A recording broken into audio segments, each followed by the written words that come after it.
لو عندِك مشكلة في بسكوت النشادر كل سنة يطلع فيه مشكلة أو بايظ أو يفرش أو ناشف أو كده، الفيديو ده أكيد ليكِ.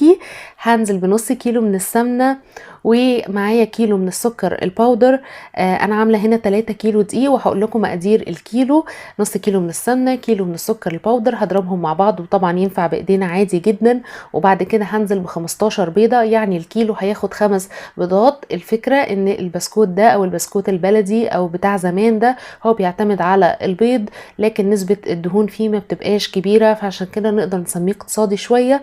نزلت بال15 بيضة، نزلت بنص لتر من اللبن، عليهم 3 معالق من النشادر، وحطيت 3 كيلو من الدقيق، عليهم ظرف واحد بيكنج باودر 16 جرام، يعني معلقة كبيرة.